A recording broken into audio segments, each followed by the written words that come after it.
Hello and welcome to the channel. Incredibly excited to be speaking to you guys today about the new Endeavor S. Now, this company is producing, in my opinion, what appears to be some spectacular boards. One of the boards that they recently put out is like a four-wheel drive, independent suspension, monster looking of a board. But of course, when you have all those bells and whistles, a board like that can be really heavy, but then also the price point may be kind of high. And that's where this particular board comes in, because it's not four-wheel drive. The price point drops a little bit, but from what I see here, it looks like the board is still a lot of quality. Now, I have not had an opportunity to ride this board just yet. Oh my goodness! The weather has been terrible here in Atlanta. We've had some tropical storms and stuff like that hit Florida, and of course, we get the byproduct of a lot of those storms. So I haven't had a chance to ride. So this is really just gonna kind of be a detailed walkthrough of what the board looks like, kind of my expectations, and some of the things that you actually get when you actually purchase this board. So I wanna start off by talking about this charger, which blew my mind when I unboxed this board. They're sending you a 5-amp charger, which is amazing because oftentimes when you purchase an e-skate, you get a charger anywhere from 1.5 amps to maybe 2.5 amps. And because this charger is so large, it also has a built-in fan on it, which is amazing because that actually keeps your charger cool when you're charging your board. And this is beneficial because I was actually in a skate group and someone was actually complaining about how their charger got so hot when they were charging their board, and they were wondering, was it normal? And that's because a lot of other chargers that come with boards, they don't have built-in fans and things like that, so they just get really hot when charging a board. So it's really cool that this charger has that built-in feature, which is pretty solid there. Of course, when you get the board, you're gonna get your remote, and this board appears to be utilizing the Yeeling ESC, which is pretty cool. Some of the features that this particular ESC has is the push to start, so you can just push the board and it turns on. You have to bend over and turn it on.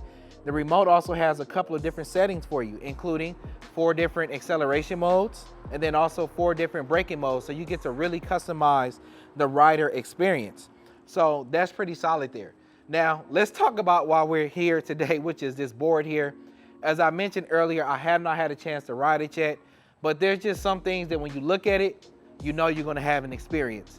And I feel like from looking at this board, it looks like I'm gonna have an experience that I haven't been able to have just yet on any of my e-skates. Primarily because this board has independent suspension.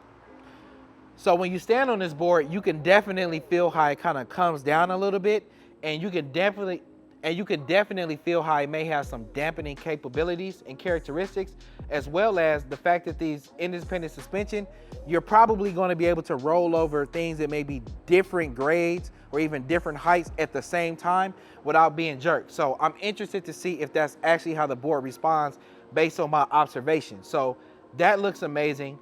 The build quality, when you look underneath the board and just the bolts and the machining, everything looks very solid.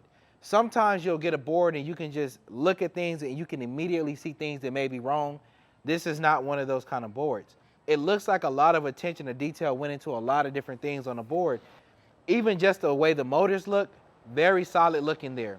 And when you transition to the top of the deck, this looks amazing as well, because what you're gonna notice is that the grip tape is cut in such a fashion that you can see a portion of the deck in the quality of the wood, which looks very nice in my opinion. Gives it kind of a premium look.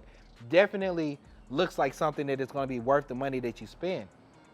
Now, when you look on the top of the board as well, you're going to see your power button, and you're just going to see the, the hardware and the mounting, which all looks pretty solid as well. Underneath the deck, you're going to notice that the battery enclosure runs the entire length, which is pretty solid as well. So overall, like I said, this was just me just kind of showcasing what the board looks like. You guys know I will put this board through its paces.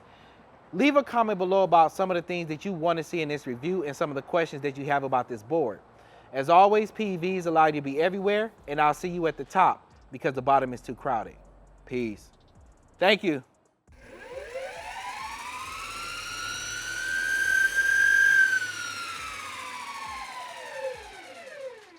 $30 miles an hour. What? What? 30 miles an hour in high mode? What the? Okay. All right, pro mode.